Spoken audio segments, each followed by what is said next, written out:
So what's going on, guys? It is Skol back again with another Minnesota Vikings video. As you see by the title of the video, it is the top 5 reasons why the Minnesota Vikings will win this Sunday against the Seattle Seahawks. I'm just going to be giving you guys the 5 ways the Vikings could find success and could find victory. So we'll have a victory Monday, so we'll move to 2-3 and start getting a hold of everything of this season and actually starting to put our stamp on this season. And I think there's 5 ways we could do it, and obviously we have a tough task. However, good news, injury report came out today. Eric Kendricks should be there, should be playing on Sunday, almost at 100%. I know he won't be, but all we need him is on the field and it will be good. Anyways, guys, I'm giving you my top 5 reasons why the Minnesota Vikings will beat the Seattle Seahawks.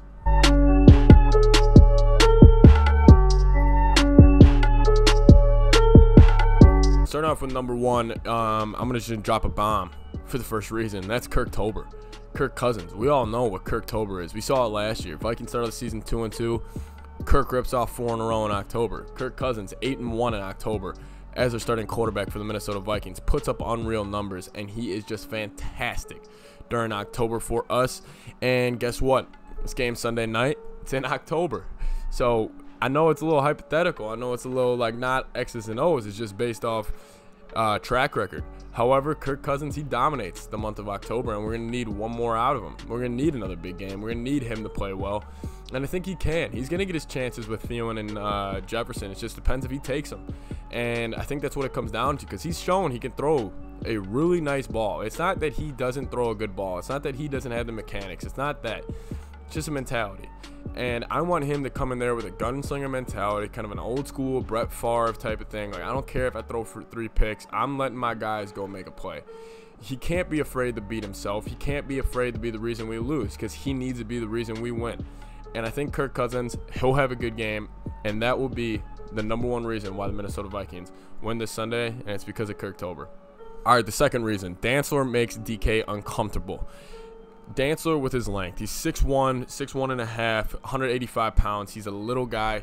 DK 6'4". I mean, we've seen him. I mean, you could look up, he looks like he's a Greek god. He looks like he's sculpted out of, I mean, literally, if I was a receiver in the NFL, I'd want all of his splits. I would want his body. I would want everything about him.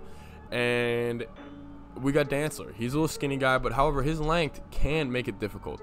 And as we've seen in past with big receivers in the NFL, especially under the Zimmer era for our defense, Julio, we've always had Julio's number with Rhodes. Rhodes was a very long, aggressive corner. Same way with Dantzler. I think Zimmer sees a lot of Dantzler in Xavier Rhodes when he was in his prime. And I know in the first few weeks you might be like, oh yeah, well they hung up. I mean, the Packers just dominated us. Dantzler got beat a couple times. Listen, man, that was his first start in the NFL, going against Rodgers and Devontae Adams with no fans at home in a division game.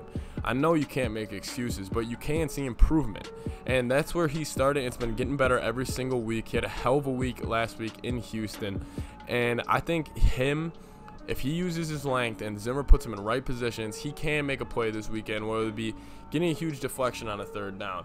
You know, they got 2nd and long and keeping them in 2nd and long for upcoming 3rd and long. And it's just going to be little plays like that, not getting beat over top, making DK uncomfortable, making sure he doesn't get easy out of his splits, out of his routes, making sure you throw his route combinations off, make it uncomfortable for him. And that's what length can do for these big receivers, because these big receivers are not like a Tyler Lockett, are not like a Julian Edelman, where it doesn't matter if you are 6'6", 5'8", they're running the route and they're getting there. DK does have his flaws, and that's route running. And length is the number one reason why routes get thrown off, is if a lengthy receiver, you get physical, and I think that's what he can do. Dantzler needs to have a good day against DK.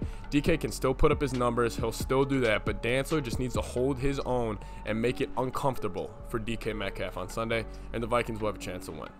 All right, my second reason is the big 3 on defense. Now, I'm referring to the big 3 as Harrison Smith, Eric Kendricks, and Yannick Ngakoue. You know, nobody really expects us to stop Seattle. No one. Everybody expects Seattle to probably hang 40 on us. I mean, and for right reason. I mean, I don't blame them for that. I don't blame them for thinking that. It's just this defense lost 6 defensive starters last year. No preseason, none of that. And we saw last week it's starting to get going again. You know, we had them held to 16 points with like 4 minutes left. If Zimmer didn't go to his prevent classic, give up that late touchdown, make it interesting. You know, that's just been Zimmer's mentality for the last few years. So obviously the numbers are not going to look as good as they should. However, when I mentioned the big three, you know, I don't expect us to stop them. I don't expect us to hold them under 20. It's just unrealistic, and I just don't think it will happen, just as how dynamic their offense is. And if it happens, I'll be shocked, and I'll be pleasantly very, very shocked and happy. However, I bring up the big three. You know, these guys are playmakers. Harrison Smith, Eric Kendricks, and Yannick Ngakoue. You know, I think it's going to come down to, does Yannick Ngakoue get a strip sack? Does Eric Kendricks maybe get an interception, or maybe gets a huge third and short stop on Chris Carson?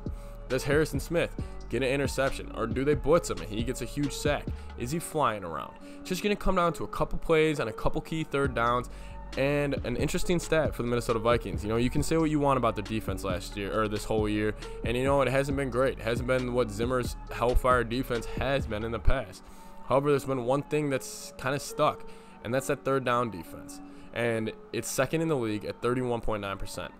And the Seattle offense, as dynamic as they have been, they struggle on third down. Because mainly they're not really getting the third down. When they do, it's third and long, and that's how you get them off the field. There's definitely a blueprint on how they get stops against the Seattle offense. It just comes down to, if our playmakers, our big three, will they get a stop? Yannick Ngakoue, I got to put him on a strip sack this week. That's what it's got to be. He's been sniffing around. He had two. They haven't been recovered. He's due. He's due for a strip sack, and that's what he does well. So keep a lookout for that. But the big three will be a big reason if the Minnesota Vikings get this victory on Sunday. All right, my fourth reason is the Zimmer underdog mentality. Now, Zimmer, we know how he is when he's a front runner. And when I mean front runner, when he's the favorite. And listen, he's never handled being a favorite well as his era for the Minnesota Vikings. However, Zimmer loves being the underdog. He loves being told there's no way you can go in and win. And honestly, I think that could come into play. He knows how to rally a team when we're underdogs. I mean, we saw that whole 13-3 season. We were underdogs the whole year, and he kind of like based it off it. Like, even if we were favored in games, he was like, nobody's taking us seriously. That was his whole mentality. Then the next year, when we were front runners, and everybody's like, hey, watch out for the Vikings. You know, they just went 13-3, and they got their quarterback. Now they got Dalvin Cook coming back, and we had a very off year. I think that plays into this game on Sunday. And I think Zimmer knows that he needs to get this team ready to go, and it's just energy. You know, kind of coming there. There's going to be no fans. So you can see the sidelines. You can hear the sidelines. When there's a big play, you get up and you celebrate with your teammates. And I think that's what Zimmer is going to try to portray. Just this underdog Zimmer. He's always been good at it. He's never been good at being a front runner. But Zimmer, he loves being the dog. And it just brings that dog fight and that dog mentality to Sunday. Like, yeah, nobody's going to pick us. Nobody expects us to stop Russell Wilson. He's the MVP. They have the leading receiver in the league. They have Chris Carson. All that doesn't matter until Sunday.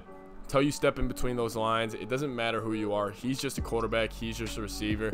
That needs to be the mentality. I think that could be a huge reason why the Vikings pull off the upset on Sunday. And my fifth reason is our rookie, Justin Jefferson. You know, I think around the league, everybody's starting to get kind of known for who he is. And there's still some people who have doubts for right reason. However, if you watch him, you watch his all-22 film, you watch the way he runs routes, it's special. And there's a lot of me that wants to say he's even better than our number one receiver right now when it comes to raw talent and everything. Of course, we can't say that yet. However, I do think Jefferson is going to be put on a massive game this Sunday. Seattle just frankly doesn't have wide receivers that can mess with him, or corners that can mess with him. They don't have length. They don't have anything that they can do to make him uncomfortable. You know, I was looking up and down their DB roster. Jefferson's just more talented, and we need to get him the ball more. He shouldn't have 4 catches like he had last week, and he needs to have 8 to 10. And that could be a huge reason why we could win. I love Thielen. I love him, and he'll be getting most of the attention. However, Jefferson, he'll be the number 2 guy, and he is a number 1 talent. And he needs to play like that this Sunday. He needs to get open still like he's been doing this whole year.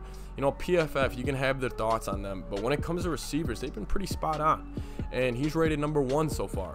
You know, he takes advantage of the limited opportunities he's had. He doesn't get the ball thrown to him that much compared to other receivers in the league. He doesn't get the insane targets. However, he does make plays when he does, and he capitalizes on everything. That's why I think we just need to target him a ton, and I need him to have 125 plus yards.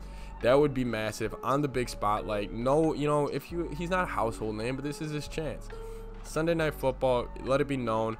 Jefferson, listen, this guy's going to have a game. He's going to be doing the giddy dance, and I cannot wait. Anyways, Justin Jefferson, he's the 5th reason why the Vikings could pull off this massive upset on Sunday Night Football. Anyways, guys, leave a like on the video, comment down below, subscribe to the channel for more Minnesota Vikings takes and daily videos. Watch out, I got a surprise video dropping for you guys later tonight. Little hype video. Get the fan base excited for the Seattle game. I'll see you guys later. Peace.